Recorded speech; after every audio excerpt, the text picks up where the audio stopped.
Do you get? I got a beautiful lost thermos in the mail once from JJ, and yeah, I did, or from someone representing JJ. But thermos seems like an odd piece of merchandising for a show that has nothing to do with thermoses at all.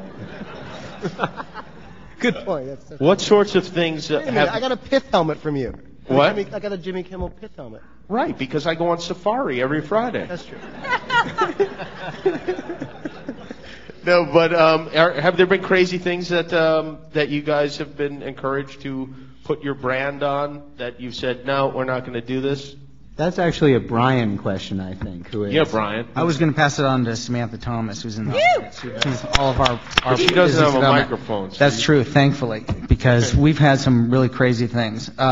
We're in a blessed position because they're allowing us to kind of brand the things we want to brand. So the action figures were exciting because it went with Todd McFarlane, who does these incredible action figures, and we're doing our video game with Ubisoft. But then you'll get these like weird.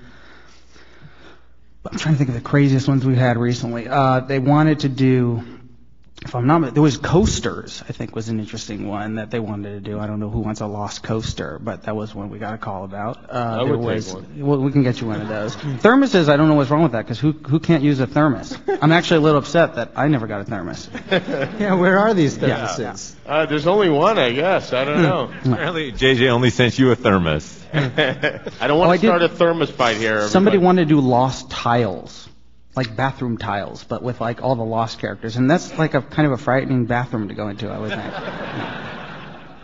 Yeah, I think that's kind of cool too. Yeah. Lost bathroom tiles. It's And then what? You pull them off as people get killed off the show, or yeah. All right.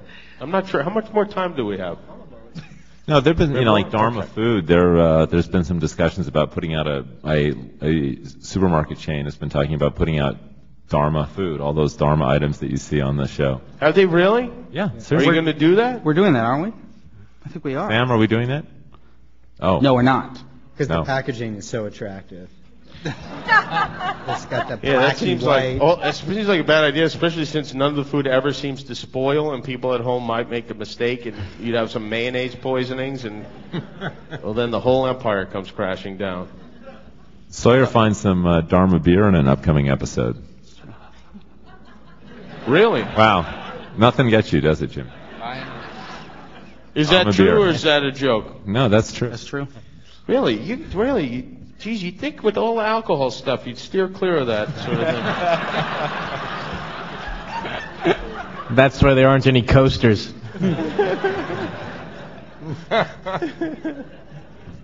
don't know about you guys, but I'd like to see Jimmy Kimmel in an episode of Lost. I think that would be kind of cool. Yep. Shirtless. Big fan. Shirtless. Kill him.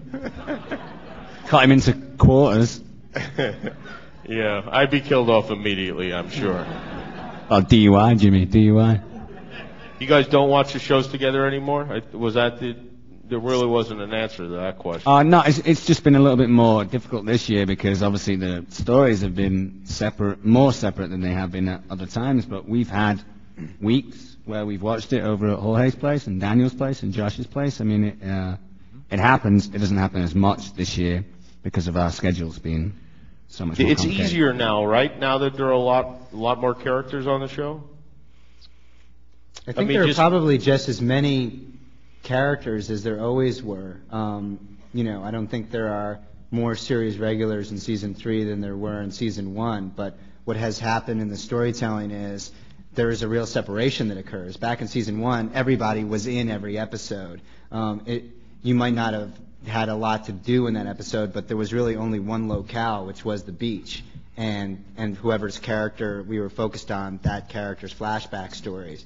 Now, there's the island that the others were on. That was the first 6 episodes of this season. In season 2, Sawyer and Jin and Michael were with the tail section people for the first 8 episodes. So, the idea of them not all working with each other, again, there is that sort of sense of separation. And this is something that we, get a lot of flack for and heat. And, we are the first to acknowledge, yes, the show has to change and and the show has to leave the beach in order to feel fresh. But at the same time, we acknowledge the audience wants, why can't it be more like season 1? Why can't they all be back together on the beach? I sort of like those stories. But the reality is when we do those stories, everybody says it's boring, it's slow, you're not giving us any answers. So we kind of, in the writer's room are constantly trying to, walk the tightrope and mediate between those Don't listen to those people, because the show is still great. I mean, it's just, it's... And I understand as 10 people clap. Thank you.